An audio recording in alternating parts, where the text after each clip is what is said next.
sobretudo nas zonas costeiras, onde a tempestade provocou estragos avultados e pôs uma vez mais em evidência o desordenamento do litoral português. Assim que procurou respostas, junto de especialistas de diferentes áreas, para um problema sério que o país já enfrenta e que tende a agravar-se. A força bruta das máquinas para tentar travar a fúria dos elementos. Na Praia da Bonança, em Esposende, a borrasca da última semana comeu uma parte substancial da falésia, agravando o perigo de derrocada das habitações existentes ao longo da costa. Há aqui casas instaladas desde os anos 60, sensivelmente, que estavam na altura a uma distância muito grande do mar, estamos a falar de 190 metros, em alguns casos, ou mesmo 200 metros, e hoje em dia estão em risco. Portanto, estas estruturas criam, de facto, estes problemas jusante. Problemas que remontam aos anos 80 do século passado, com a ocupação crescente da orla costeira. As Torres de Ofir são um exemplo paradigmático. Com as correntes predominantes de noroeste e o nível da água do mar a subir 1,7 milímetros por ano, tornou-se necessário construir barreiras de proteção que mitigaram os problemas de uns, mas criaram dificuldades a outros. Antes de existirem estas estruturas, e estamos a falar num período ali em que temos fotografia aérea de 1965 até 1988 sensivelmente, a praia mantinha-se larga, com pouco declive, dissipava bastante energia e o sistema do mar estava preservado. O que acontece é que em 1988 foram interpostas estruturas deste tipo e de uma migração, nomeadamente aqui a sul, de 64 centímetros em média por ano, passámos por uma migração de cerca de 3 metros por ano. Com o cordão dunar cada vez mais fragilizado, o mar aproxima-se perigosamente das habitações. Fenómenos extremos, como a tempestade Hércules da última semana, são incontroláveis e deixam um rastro de destruição.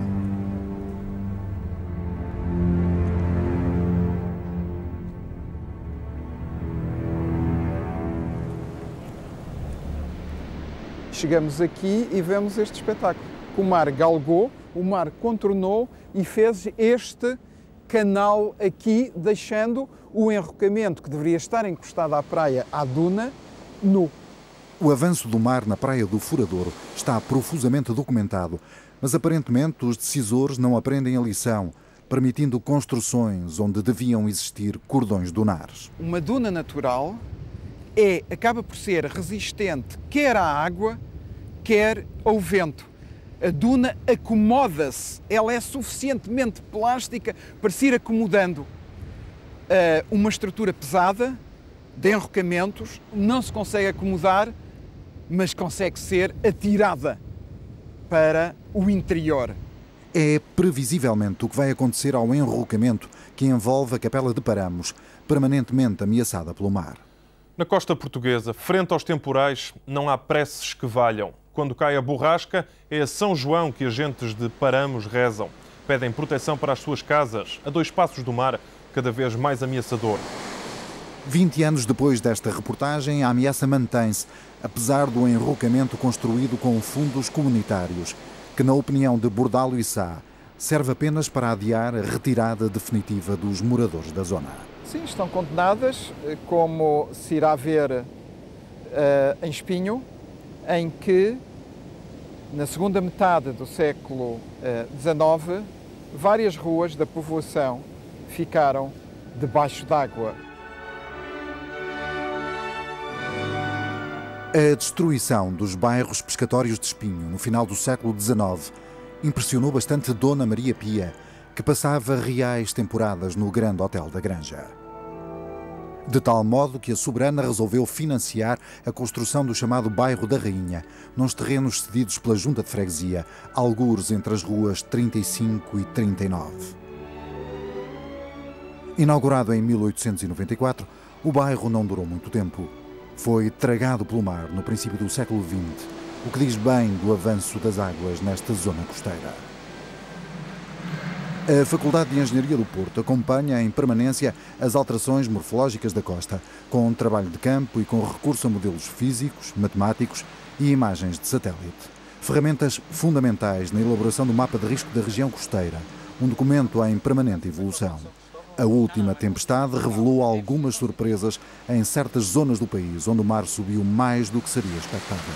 Em São Pedro de Mel temos ao longo dos anos estado preocupados com questões de instabilidade de ribas, mas a questão dos galgamentos, que também já tinham ocorrido, quer em São Pedro de Mel, quer mesmo em Matosinhos do Norte e em Lessa, de facto são fenómenos mais raros e, portanto, não estavam devidamente documentados nos últimos anos. No Laboratório de Hidráulica da Faculdade de Engenharia do Porto, simula-se o comportamento das estruturas com que o homem tenta domar as marés, como neste modelo do quebra-mar existente a norte do Porto de Leixões.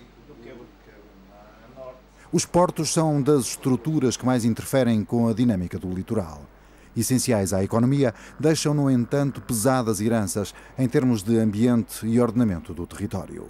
Em termos de gestão da orla costeira, nós vivemos numa verdadeira selva, em que muito poucos se entendem.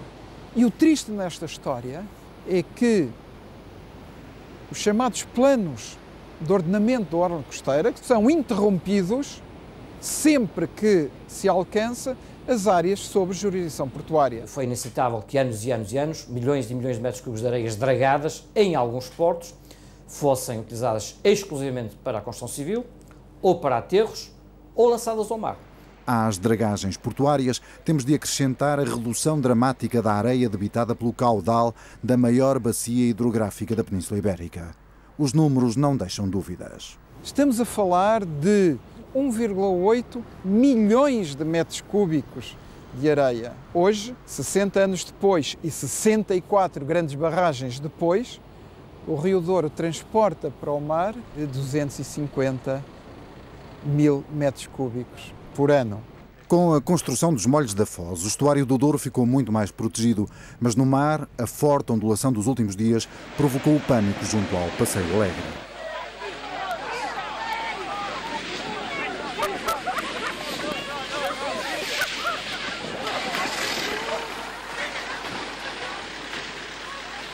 O novo molho, com cerca de 600 metros de comprimento, foi construído a uma curta distância do paredão original, o que gerou uma inusitada concentração de energia, quando as ondas de mais de 12 metros e com uma duração superior a 20 segundos chegaram à costa. O novo molho criou outra situação, como é evidente, há ali aquela praia encaixada, já havia, digamos, a percepção que havia ali uma concentração de energia, de tal maneira que se chegou a pensar, por exemplo, na existência de uma estrutura submersa entre os dois molhos, exatamente para dissipar essa energia. Vai-se ter que repensar isso.